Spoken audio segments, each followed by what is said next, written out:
Madam ಗೊಬ್ಬರ ಎಷ್ಟು ಬಾರಿ ಕೊಡಬೇಕು ಅಂದರೆ 3 to 4 ಟೈಮ್ಸ್ ಸ್ಕಿಪ್ ಮಾಡಿಕೊಡಿ. ವರ್ಷಕ್ಕೆ 2 ಸತಿ ಹಾಕೋದೇ ಕಷ್ಟ ಆಗಿದೆ. ದ ರೀಸನ್ ಏನು ಅಂದರೆ ಫೈನಾನ್ಸ್ ಪ್ರಾಬ್ಲಮ್ ಅಲ್ಲ ಮೇಡಮ್, ವರ್ಕರ್ ಪ್ರಾಬ್ಲಮ್.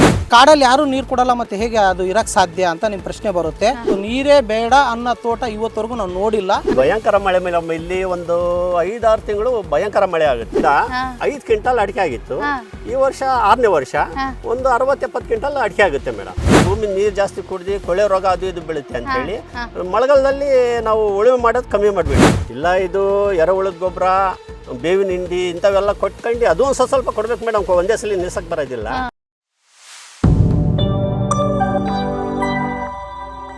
ಸರ್, ಈಗ ಒಬ್ಬ ಕೃಷಿ ಸಲಹೆಗಾರನಾಗಿ ನೀವು ಅಡಿಕೆ ಬೆಳೆಗಳಿಗೆ ವರ್ಷದಲ್ಲಿ ಎಷ್ಟು ಬಾರಿ ಗೊಬ್ಬರಗಳನ್ನು ಕೊಡಬೇಕು, ಅದರಲ್ಲಿ ಯಾವ ಗೊಬ್ಬರ ಕೊಡಬೇಕು ಅನ್ನೋದನ್ನ ಹೇಳಕ್ಕೆ ಇಷ್ಟಪಡ್ತೀರಿ?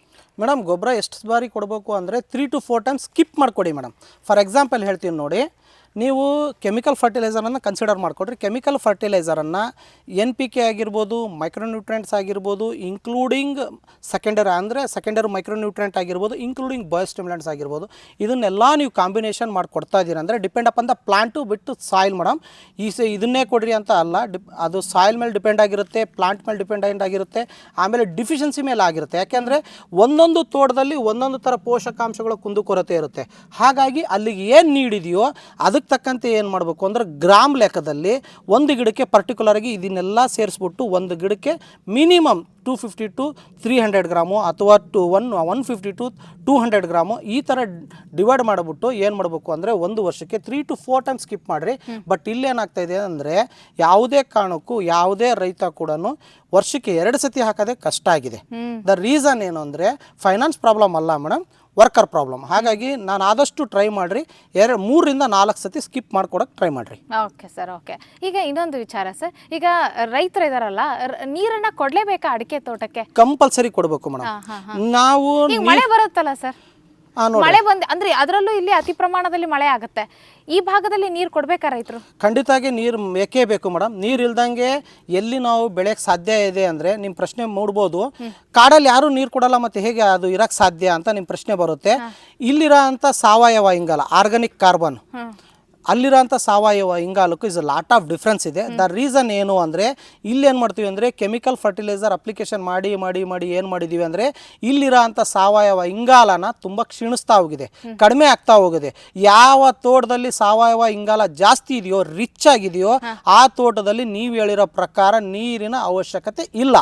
ಬಟ್ ಇಲ್ಲಿ ನಾವು ಇಲ್ಲಿವರೆಗೂ ಅಂಥ ನೀರೇ ಬೇಡ ಅನ್ನೋ ತೋಟ ಇವತ್ತವರೆಗೂ ನಾವು ನೋಡಿಲ್ಲ. ಹಾಗಾದ್ರೆ ನಿಮ್ಮ ಪ್ರಕಾರ ಸಾವಯವ ಇಂಗಾಲವನ್ನ ಹೆಂಗೆ ಹೆಚ್ಚಿಸಬೇಕು ರೈತರು? ಇಲ್ಲಿ ಆರ್ಗಾನಿಕ್ ಕಾರ್ಬನ್ ರಿಚ್ ಆಗಬೇಕು ಅಂದ್ರೆ ಮೇಡಮ್, ಯಥೇಚ್ಛವಾಗಿ ಏನು ಮಾಡಬೇಕು ಅಂದ್ರೆ ಅಗ್ರಿಕಲ್ಚರ್ ಮಾಡೋಂಥವ್ರು ಪ್ರತಿಯೊಬ್ಬರು ರೈತರು ಕೂಡ ಇಲ್ಲಿ ಸಂಪೂರ್ಣವಾಗಿ ಸಾವಯವಕ್ಕೆ ಡೈವರ್ಟ್ ಆಗಬೇಕು ಮೇಡಮ್. ಸಂಪೂರ್ಣವಾಗಿ ಡೈವರ್ಟ್ ಆಗಬೇಕು ಅಂದ್ರೆ ಹಂತವಾಗಿ ಚಾನ್ಸಸ್ ಇದೆ, ಒಂದೇ ಸತಿ ಚಾನ್ಸಸ್ ಇಲ್ಲ ಅಂತ ನಾನೇ ಹೇಳಿದ್ದೀನಿ. ಹಾಗಾಗಿ ಏನು ಮಾಡ್ರಿ ಅಂದ್ರೆ ಆದಷ್ಟು ನಿಮ್ಮ ಭೂಮಿಯಲ್ಲಿ ತ್ಯಾಜ್ಯಗಳ ನಿರ್ವಹಣೆ ಜಾಸ್ತಿ ಮಾಡಿ. ತ್ಯಾಜ್ಯಗಳು ಅಂತ ಬಂದಾಗ ನೀವು ಕೊಟ್ಟಿಗೆ ಗೊಬ್ಬರ ಆಗಿರ್ಬೋದು, ಜೊತೆಗೆ ಐತಲ್ಲ ಗ್ಲಿಸಿಡಿ ಆಗಿರ್ಬೋದು, ಜೊತೆಗೆ ಸೆಣಬು ಆಗಿರ್ಬೋದು, ಡಯಂಚ ಆಗಿರ್ಬೋದು, ಎಲ್ವೆಡ್ ಬೀನ್ಸ್ ಆಗಿರ್ಬೋದು, ನಿಮ್ಮ ಭೂಮಿಯಲ್ಲಿ ನಿಮ್ಮ ತೋಟದಲ್ಲಿ ಬಿದ್ದಿರೋಂಥ ಗರಿಗಳಾಗಿರ್ಬೋದು, ಇಲ್ಲೆಲ್ಲ ಬಿಸಾಕಿದ್ದಾರೆ ನೋಡಿ, ಇಲ್ಲೆಲ್ಲ ಗರಿಗಳು ಮಟ್ಟುಗಳನ್ನೆಲ್ಲ ಬಿಸಾಕಿದ್ದಾರೆ ನೋಡಿ. ಹಾ ಸರ್, ಎಷ್ಟು ದಿನ ಆಯ್ತು ಸರ್ ಈ ಮಟ್ಟನ್ನ ಬಿಸಾಕಿ? ನೀವು 8-9 ತಿಂಗಳಾಯ್ತಾ ಸರ್ ಇದು? ಸೊ ಇದು ಕಾಂಪೋಸ್ಟ್ ಆಗ್ತಾ ಇದೆಯಲ್ಲ ಸರ್, ಟರ್ನ್ ಆಗ್ತಾ ಇದೆ, ಇದು ಡಿಕಂಪೋಸಿಷನ್ ಆಗ್ತಾ ಇದೆ ಅನ್ನೋದಕ್ಕೆ ಇದನ್ನ ತೋರಿಸಬಹುದು ನೋಡ್ರಿ. ಇಲ್ಲಿರೋಂಥ ತ್ಯಾಜ್ಯ ಸಂಪೂರ್ಣವಾಗಿ ಇವರು ಪರಿಪೂರ್ಣವಾಗಿ ಯೂಸ್ ಮಾಡ್ಕೊಂಡ್ರೆ ಹಂತವಾಗಿ ಏನಾಗುತ್ತೆ ಅಂದ್ರೆ ಇಲ್ಲಿರೋಂಥ ಇದು ತ್ಯಾಜ್ಯ ಏನಾಗುತ್ತೆ ಅಂದ್ರೆ ಇದು ಡಿಕಂಪೋಸಿಷನ್ ಆಗುತ್ತೆ. ಯಾವಾಗ ಡಿಕಂಪೋಸಿಷನ್ ಆಗುತ್ತೋ ಇದರಲ್ಲಿರೋಂಥ ಎಲ್ಲಾ ತರದ ಪೋಷಕಾಂಶಗಳು ರೂಟ್ಸ್ ತಿಂತಾ ಹೋಗುತ್ತೆ. ಯಾವಾಗ ರೂಟ್ಸ್ ತಿನ್ನುತ್ತೋ ಅವಾಗ ಹೀಳ್ ಜಾಸ್ತಿ ಆಗ್ತಾ ಹೋಗುತ್ತೆ.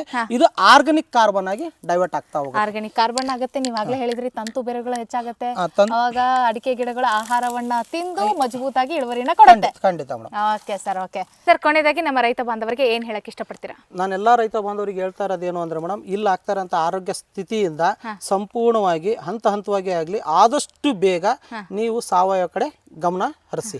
Okay okay. ನಿಮಗೇನೇ ಒಂದು ತೊಂದರೆ ಇದ್ದರೂ ಅಂದರೆ ವೈಜ್ಞಾನಿಕವಾಗಿ ನಿಮಗೇನೇ ಸಲಹೆ ಬೇಕಾಗಿದ್ರು ಖಂಡಿತವಾಗಿಯೂ ನೀವು ನನ್ನನ್ನು ಸಂಪರ್ಕ ಮಾಡ್ಬೋದು. ಇವರ ಒಂದು ನಂಬರ್ ಸ್ಕ್ರೀನ್ ಮೇಲೆ ಡಿಸ್ಪ್ಲೇ ಆಗ್ತಾ ಇದೆ. ಆ ನಂಬರ್ಗೆ ಕಾಂಟ್ಯಾಕ್ಟ್ ಮಾಡೋ ಮೂಲಕ ಇವರಿಂದ ಇನ್ನೂ ಹೆಚ್ಚಿನ ಮಾಹಿತಿಯನ್ನು ನೀವು ಪಡೆದುಕೊಳ್ಬೋದು. ಇವರ ಒಂದು ನಂಬರ್ ಸ್ಕ್ರೀನ್ ಮೇಲೆ ಡಿಸ್ಪ್ಲೇ ಆಗ್ತಾ ಇದೆ. ಆ ನಂಬರ್ಗೆ ಕರೆ ಮಾಡೋ ಮೂಲಕ ಇವರಿಂದ ಇನ್ನಷ್ಟು ಕೃಷಿಯ ವೈಜ್ಞಾನಿಕ ಜಗತ್ತಿನ ಮಾಹಿತಿಯನ್ನು ಪಡೆದುಕೊಳ್ಬೋದು ಅಂತ ಹೇಳ್ತಾ, ಈಗ ಈ ತೋಟದ ಒಡೆಯನ ಜೊತೆ ಮಾತನಾಡೋಣ. ಅವರಿಂದ ಏನೇನೆಲ್ಲ ಅನುಭವವನ್ನು ಹೊಸದಾಗಿ ಅವರು ಕಂಡುಕೊಂಡ್ರು ಅನ್ನೋದನ್ನು ಕೂಡ ಕೇಳ್ತಾ ಹೋಗೋಣ. ಸರ್ ನಮಸ್ತೆ. ನಮಸ್ಕಾರ ಮೇಡಮ್. ಹೇಗಿದ್ದೀರಾ ಸರ್? ಚೆನ್ನಾಗಿದ್ದೀನಿ ಮೇಡಮ್. ನಿಮ್ಮ ಹೆಸರು? ಸಲೀಮ್ ಅಂತ ಹೇಳಿ. ಇದು ಯಾವ ಊರು, ಏನ್ ಕತೆ ಅನ್ನೋದನ್ನ ನಮ್ಮ ರೈತರಿಗೆ ಇನ್ನಷ್ಟು ಸ್ಪಷ್ಟವಾಗಿ ಹೇಳಿ. ಇದು ಚನ್ನಗಿರಿ ತಾಲೂಕಿನಲ್ಲಿ ಬರುತ್ತೆ. ಇದು ಉಬ್ರಾಣಿ ಅಂತ ಗ್ರಾಮ. ಉಬ್ರಾಣಿ ಗ್ರಾಮ. ದೋ ಎಂತ ಮಳೆ ಹೋಯ್ತಂತಲ್ಲ ಸರ್ ಇಲ್ಲಿ? ಭಯಂಕರ ಮಳೆ ಮೇಡಮ್. ಇಲ್ಲಿ ಒಂದು 5-6 ತಿಂಗಳು ಭಯಂಕರ ಮಳೆ ಆಗುತ್ತೆ. ಜಾಸ್ತಿ ಮಳೆ ಇಲ್ಲಿ. ಬೇರೆ ತೋಟ ಎಲ್ಲ ಕೆರೆ ಆಗಿರುತ್ತೆ, ನಿಮ್ ತೋಟ ಯಾಕೆ ಹಿಂಗಿದೆ? ನಮ್ದು ಒಂದ್ ಸ್ವಲ್ಪ ಡೌನ್ ಇದೆ ಮೇಡಮ್ ತೋಟ. ನಿನ್ನೆ ರಾತ್ರಿ ಮಳೆ ಆಗಿತ್ತಲ್ಲ ಹಾ ಮೇಡಮ್, ಆಗಿತ್ತು. ಓಕೆ. ಆದ್ರೆ ಬೇರೆಯವ್ರ ತೋಟದಲ್ಲಿ ನೀರ್ ನಿಲ್ಲುತ್ತೆ, ನಿಮ್ ತೋಟದಲ್ಲಿ ಯಾಕೆ ನಿಲ್ಲಲ್ಲ? ನಮ್ಮ ತೋಟದಲ್ಲಿ ಅಂದ್ರೆ ಸ್ವಲ್ಪ ಡೌನ್ ಇದೆ ಮೇಡಮ್. ಬಿದ್ದಿದ್ ನೀರು ಪಾಸ್ ಆಗುತ್ತೆ ಅಲ್ಲಿ ಹಂಗೇನೆ. ಮೊದಲೆಲ್ಲ ಬರೀ ಕೊಳೆ ರೋಗ ಅಂತೆ, ಈಗ ಇಲ್ಲ, ಯಾಕೆ ಮೇಡಮ್? ಇದು ಸೊಸೆ ಆಗಿದಾಗ ನಾನು ಒಂದ್ ಸ್ವಲ್ಪ DAP ಅಂತ ಇಂತ ಗೊಬ್ಬರ ಕೊಡ್ತಿದ್ದೆ. ಕೊಡ್ಬೇಕಾದ್ರೆ ಏನಾಯ್ತು, ಒಂದು ಸುಳಿ ರೋಗ ಶುರು ಆಗ್ಬಿಡ್ತು ಭೂಮಿಯಲ್ಲಿ. ಸುಳಿ ರೋಗ ಒಂದು ಹೆಚ್ಚು ಕಮ್ಮಿ ಒಂದ್ 2,000 ಗಿಡ ಹಾಕಿದ್ದೆ ಮೇಡಮ್. 2,000 ಗಿಡದಲ್ಲಿ ಒಂದು 700-800 ಗಿಡ ಹೋಗ್ಬಿಡ್ತು.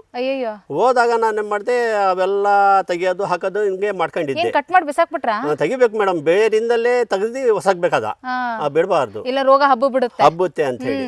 ಆಮೇಲೆ ನಮ್ಮ ಒಬ್ರು ಫ್ರೆಂಡು ಸಿದ್ದಿಕ್ ಬೈ ಅಂತ ಹೇಳಿ ಒಂದು ನಂಬರ್ ಕೊಟ್ರು. ಅವರು ಈಗ ಒಂದು 3 ವರ್ಷದಿಂದ ನನಗೆ ಗೊಬ್ಬರ ಕೊಡ್ತಾ ಇದ್ದಾರೆ, ಔಷಧಿ ಕೊಡ್ತಾ ಇದ್ದಾರೆ. ಅದು ಮೇಂಟೈನ್ ಮಾಡ್ತಾ ಇದೀನಿ ಮೇಡಮ್. ಚೆನ್ನಾಗಿದೆ ತೋಟ. ಏನು ಔಷಧಿ? ಕೆಮಿಕಲ್ ಗೊಬ್ಬರ ಕೊಡ್ತಾವ್ರ? ಇಲ್ಲ ಕೆಮಿಕಲ್ ಕೊಡ್ತಿಲ್ಲ ಮೇಡಮ್. ಆಮೇಲೆ ಬೇವಿನ ಹಿಂಡಿ ಕೊಡ್ತಾ ಇದಾರೆ. ಆಮೇಲೆ ಇದು ಎರೆಹುಳದ ಗೊಬ್ಬರ ಕೊಡ್ತಾ ಇದಾರೆ. ಇವೆಲ್ಲ ಕೊಡ್ತಾ ಇದಾರೆ ಮೇಡಮ್. ಇದನ್ನೆಲ್ಲ ಹಾಕಿದಕ್ಕೆ ಇವತ್ತು ಸುಳಿ ರೋಗ ಕೊಳೆ ರೋಗ ಎಲ್ಲ ಒಂದ್ ಸ್ವಲ್ಪ ಕಂಟ್ರೋಲ್ ಆಗಿದೆ. ಏನೋ ಕೇಳ್ಪಟ್ಟೆ, ಏನು ಮೊದಲ ಇಳುವರಿನೇ 5 ಕ್ವಿಂಟಲ್ ಅಂತೆ? ಹೋದ ವರ್ಷ 5 ವರ್ಷದ ಗಿಡ 5 ಕ್ವಿಂಟಲ್ ಅಡಿಕೆ ಆಗಿತ್ತು. ಈ ವರ್ಷ 6ನೇ ವರ್ಷ ಒಂದು 60-70 ಕ್ವಿಂಟಲ್ ಅಡಿಕೆ ಆಗುತ್ತೆ ಮೇಡಮ್. ಅದ್ ಹೆಂಗ್ರಿ 2ನೇ ಇಳುವರಿನೇ ಈ ಲೆವೆಲ್? ಈ ಗೊಬ್ಬರದ ಮೇಲೆ ಈ ಸಿದ್ದಿಕ್ ಬೈ ಯಾವ ತರ ಸಲಹೆ ಕೊಡ್ತಾರೋ ಆ ತರ ಮಾಡ್ಕೊಂಡ್ ಬರ್ತಾ ಇದೀನಿ ಮೇಡಮ್. ಅದೆಲ್ಲ ನಮಗೆ ಒಂದ್ ಸ್ವಲ್ಪ ಬೆನಿಫಿಟ್ ಆಗ್ತಾ ಇದೆ. ಟೀಚರ್ ಹೇಳ್ದಂಗೆ ನೀವು ಬೆಸ್ಟ್ ಸ್ಟೂಡೆಂಟ್ ಕೇಳ್ತಾ ಇದ್ದೀರಿ. ಹೇಳ್ತಾ ಇದೀವಿ ಮೇಡಮ್, ಚೆನ್ನಾಗ್ತಾ ಇದೆ. ಓಕೆ. ಉಳುಮೆ ಮಾಡ್ಕೊಳಂಗಿಲ್ಲ? ಉಳುಮೆ ವರ್ಷಕ್ಕೊಂದ್ಸಲಿ ಮಾಡ್ತೀವಿ. ಇಲ್ಲೊಂದ್ ಸ್ವಲ್ಪ ಮಳೆ ಜಾಸ್ತಿ ಅಲ್ಲ, ಉಳುಮೆ ಮಾಡಿದ್ರೆ ಏನಾಗುತ್ತೆ, ಭೂಮಿ ನೀರ್ ಜಾಸ್ತಿ ಕುಡ್ದು ಕೊಳೆ ರೋಗ ಅದು ಇದು ಬೀಳುತ್ತೆ ಅಂತ ಹೇಳಿ ಮಳೆಗಾಲದಲ್ಲಿ ನಾವು ಉಳುಮೆ ಮಾಡೋದು ಕಮ್ಮಿ ಮಾಡ್ಬಿಟ್ಟಿದೀವಿ. Okay okay. ಇವಾಗ ಹೆಂಗೆ, ಖುಷಿ ಇದೆಯಾ? ಅಂದ್ರೆ ಮೊದ್ಲೆಲ್ಲ ಹಂಗಿತ್ತು ತೋಟ, ಇವಾಗೆಲ್ಲ ಚೆನ್ನಾಗಿದೆ ಮೇಡಮ್. ನೀವೇ ನೋಡ್ತಾ ಇದ್ದೀರಲ್ಲ ಮೇಡಮ್, ಚೆನ್ನಾಗಿದೆ ತೋಟ. ಇವಾಗ ಅದನ್ನ ನೋಡಿದ್ರೆ ಏನ್ ಅನ್ಸುತ್ತೆ ಸರ್? ಒಂದು ಗಿಡದಲ್ಲಿ ಇಳುವರಿ ಇದೆ, ಇನ್ನೊಂದು ಗಿಡದಲ್ಲಿ ಇಳುವರಿ ಇಲ್ಲ. ಅದು ಒಂದ್ ಸ್ವಲ್ಪ ಇಂಪ್ರೂವ್ ಮಾಡಕ್ಕೆ ಹೇಳ್ತೀನಿ ಸಿದ್ದಿಕ್ ಬೈಗೆ, ಕೊಡ್ತೀನಿ ಎಂದಿದ್ದಾರೆ. ಅವೆಲ್ಲ ಕೊಡ್ತಾರೆ ಮೇಡಮ್. ಒಳ್ಳೆ ಔಷಧಿ ಕೊಡ್ತಾರೆ ಅವರೆಲ್ಲ. ಗೊಬ್ಬರ ಎಲ್ಲ ಚೆನ್ನಾಗಿ ಕೊಡ್ತಾರೆ. Okay sir, okay. ನಮ್ಮ ರೈತ ಬಾಂಧವರಿಗೆ ಅತಿಯಾಗಿ ರಾಸಾಯನಿಕ ಗೊಬ್ಬರಗಳನ್ನ ಮೇಲೇನೆ ಡಿಪೆಂಡ್ ಆಗಿದ್ದಾರೆ. ಎಷ್ಟು ಖರ್ಚಾಗುತ್ತೆ ಗೊತ್ತಲ್ರಿ ನಿಮ್ಗೆ? ಸೊ ಆ ತರದ ಪರಿಸ್ಥಿತಿಯಲ್ಲಿ ನಮ್ಮ ರೈತರು ಇದಾರೆ, ಅವ್ರಿಗೆ ಏನ್ ಹೇಳಕ್ ಇಷ್ಟಪಡ್ತೀರಾ? ಇಲ್ಲ, ಇದು ಎರೆಹುಳದ ಗೊಬ್ಬರ, ಬೇವಿನ ಹಿಂಡಿ ಇಂಥವೆಲ್ಲ ಕೊಟ್ಕೊಂಡು ಅದು ಒಂದು ಸ್ವಲ್ಪ ಕೊಡ್ಬೇಕು ಮೇಡಮ್. ಒಂದೇ ಸಲ ನಿಲ್ಸಕ್ ಬರೋದಿಲ್ಲ. ಕೊಟ್ಕೊಂಡು ಹೋದ್ರೆ ಗಿಡಗಳು ಇಂಪ್ರೂವ್ ಆಗ್ತಾವ್ರೆ. ಈ ಸಿದ್ದಿಕ್ ಬಿ ನಂಬರ್ ಕೊಟ್ಟಿದ್ದಾರೆ, ಅವ್ರ ನಂಬರ್ ತಗೊಂಡು ಅವರಿಂದ ಸಲಹೆ ಪಡ್ಕೊಂಡ್ರೆ ಚೆನ್ನಾಗಿ ಇಂಪ್ರೂವ್ ಮಾಡ್ಕೋಬಹುದು ಮೇಡಮ್. ಓಕೆ. ನೀರು ಎಷ್ಟು ಬಾರಿ ಕೊಡ್ತೀರಾ ಮೇಡಮ್? ನಾವು 5 ದಿವಸ 6 ದಿವಸಕ್ಕೆ 8 ದಿವಸಕ್ಕೆ ಒಂದ್ಸಲಿ ಕೊಡ್ತೀವಿ ಮೇಡಮ್ ನೀರು. ಬೇಸಿಗೆ ಕಾಲದಲ್ಲಿ, ಮಳೆಗಾಲದಲ್ಲಿ ಕೊಡೋದಿಲ್ಲ, ಇದೇ ಬೇಕಾದಷ್ಟು ನೀರಾಗುತ್ತೆ.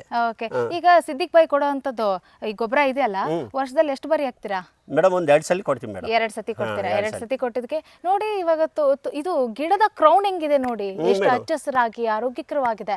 ಸೊ ಇದಕ್ಕಿಂತ ರೈತನಿಗೆ ಖುಷಿ ಬೇಕೇನ್ರಿ ಮೇಡಮ್? ಚೆನ್ನಾಗಿದೆ ಮೇಡಮ್. ಈಗ ನೋಡ್ರಿ ಎಲ್ಲ ಇದಾಗಿದೆ, ಮುಂದಕ್ಕೆಲ್ಲ ಬಂಬಾಳಿ ಹೊಡಿತಾವೆ.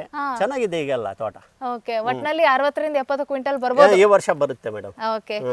ಇನ್ನೊಮ್ಮೆ ಕ್ಲಾರಿಫಿಕೇಶನ್ ಕೊಟ್ಬಿಡಿ ನಮ್ಮ ರೈತರಿಗೆ. ಎಷ್ಟು ವರ್ಷದಿದ್ದು? ಇದು 6 ವರ್ಷದ ಮೇಡಮ್. 6 ವರ್ಷದ್ದು. ನೀವು ಮೊದಲ ಇಳುವರಿ ತಗೊಂಡಿದ್ದು 5ನೇ ವರ್ಷಕ್ಕೆ 4-5 ಕ್ವಿಂಟಲ್ ಆಗಿತ್ತು.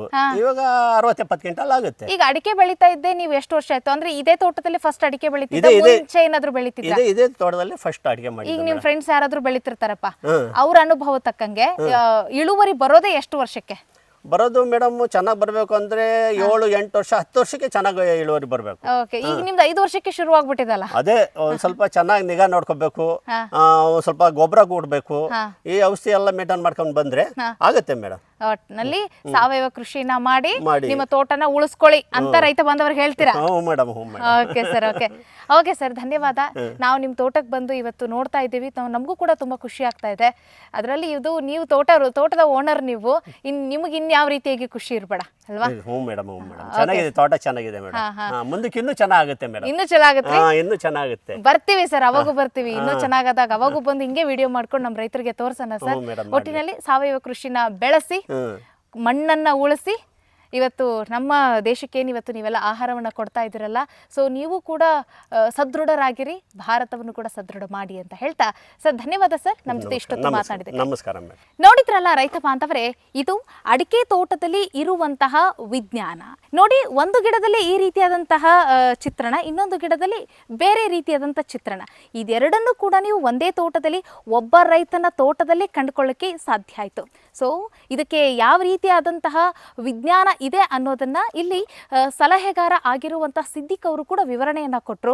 ಸೊ ಅವರಿಂದ ಇನ್ನೂ ಹೆಚ್ಚಿನ ಮಾಹಿತಿ ಬೇಕು ಅಂತಂದ್ರೆ ನೀವು ಸ್ಕ್ರೀನ್ ಮೇಲೆ ಡಿಸ್ಪ್ಲೇ ಆಗ್ತಿರುವಂಥ ನಂಬರ್ಗೆ ಕರೆ ಮಾಡೋ ಮೂಲಕ ಸಾವಯವ ಕೃಷಿಯ ಹೆಚ್ಚಿನ ಮಾಹಿತಿನ ಪಡಿಬೋದು ಅಂತ ಹೇಳ್ತಾ, ಅದರ ಜೊತೆಗೆ ಅವ್ರು ಹೇಳ್ತಾ ಇದ್ದಾರೆ ಬುಟ್ಟಿಗಟ್ಟಲೆ ಕೊಡೋ ಕೆಮಿಕಲ್ ಗೊಬ್ಬರನ ಕೈ ಬಿಟ್ಟು ಇವಾಗ ನಮ್ಮ ತೋಟನೂ ಚೇತರಿಸ್ಕೊಳ್ಬೇಕು ಮತ್ತೆ ಇಳುವರಿನೂ ಕೂಡ ಬರಬೇಕಲ್ವಾ, ಹಾಗಾಗಿ ಗ್ರಾಮಗಟ್ಟಲೆ ಕೊಡೋ ಅಂತ ಪ್ರಯತ್ನವನ್ನ ಮಾಡಿ ನಿಮ್ಮ ಕೃಷಿ ಭೂಮಿ ಉಳಿಯುತ್ತೆ ಅಂತ ಹೇಳ್ತಾ ಇದ್ದಾರೆ. ಸೊ ಅವರಿಂದ ಹೆಚ್ಚಿನ ಮಾಹಿತಿನ ಪಡೆದುಕೊಂಡು ನಿಮ್ಮ ಕೃಷಿಯನ್ನು ಕೂಡ ಉತ್ತಮವಾಗಿಸಿಕೊಳ್ಳಿ ಅಂತ ಹೇಳ್ತಾ ಮುಂದಿನ ವಿಡಿಯೋದಲ್ಲಿ ಮತ್ತೊಂದು ವಿಶೇಷವಾದಂತಹ ವಿಡಿಯೋದಲ್ಲಿ ಸಿಗೋಣ. ನಮಸ್ಕಾರ.